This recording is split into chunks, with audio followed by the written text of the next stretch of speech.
अमरवाड़ा का जो ये उपचुनाव है ये कांग्रेस और बीजेपी दोनों ही पार्टियों के लिए बेहद खास हो जाता है। इस खबर पर ग्राउंड रिपोर्ट देने के लिए मेरे साथ जुड़ गए हैं मेरे सहयोगी दुर्गेश साहू अमरवाड़ा से। दुर्गेश, क्या कुछ माहौल नजर आ रहा है? क्या वोटिंग शुरू हो गई है वहां पर?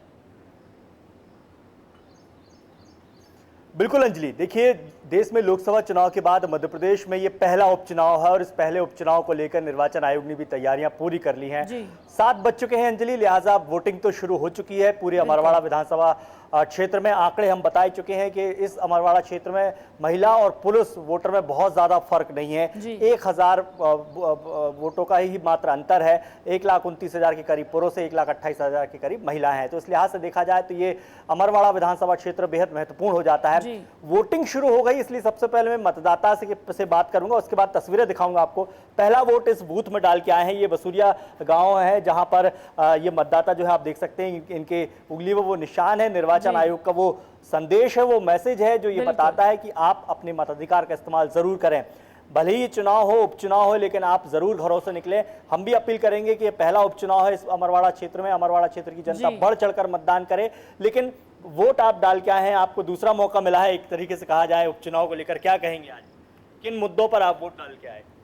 ये तो देश के विकास के लिए वोट डालना पड़ता है और ये अच्छा चुनाव के जो नतीजे हों, परिणाम हो, देश का विकास होना चाहिए। बिल्कुल। अपने क्षेत्र के विकास को लेकर क्या कहेंगे आप?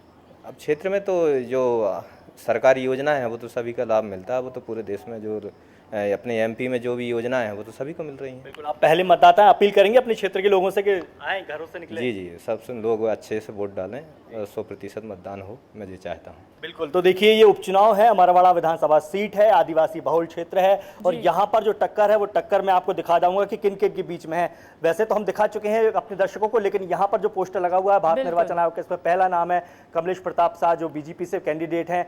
विधायक भी रह चुके हैं, 3 बार के विधायक लगातार रहे, कांग्रेस से विधायक रहे, एक बड़े कद्दावर नेता माने जाते हैं। आदिवासियों के बीच बड़ी पकड़ मानी जाती है और सबसे बड़ी बात, कमलेश शाह का जो बैकग्राउंड है वो राजनीतिक नहीं है बल्कि राजकीय है, यानी कि वो राजशाही परिवार से आते हैं। उनके नाम के आगे ही राजा कमलेश प्रताप शाह लिखा जाता है। लेकिन जो दूसरे प्रत्याशी हैं कांग्रेस के, वो है धीरन शाह और इनका भी एक अलग रुतबा है, क्योंकि ये जिस परिवार से बिलोंग करते हैं वो धार्मिक परिवार है। उनको जो आचरकुंड एक बड़ा धार्मिक स्थान है यहाँ पर, उसका बड़ा प्रतीक माना जाता है, लोगों की बड़ी श्रद्धा है और उस परिवार के शख्स को जो है कांग्रेस ने मैदान में उतारा है। लेकिन तीसरा जो सबसे बड़ा है वो गोंडवाना गणतंत्र पार्टी है और गोंडवाना गणतंत्र पार्टी इसलिए महत्वपूर्ण हो जाती है क्योंकि आदिवासी बहुल क्षेत्र है अमरवाड़ा, और इसलिए हम जो त्रिकोणीय मुकाबले की बात कर रहे हैं अंजलि, इस क्षेत्र में गोंडवाना गणतंत्र पार्टी की वजह से। अब मैं जिस केंद्र में मौजूद हूं ये आदर्श मतदान केंद्र है और आदर्श मतदान केंद्र इसलिए बनाया जाता है कि उस केंद्र में आपको तमाम तरह की सुविधाएं मिलेंगी जो एक मतदाता के रूप में आप अपेक्षा करते हैं। निर्वाचन आयोग क्या तैयारियां कर रहा है यहां पर आप देख सकते हैं तस्वीरें। में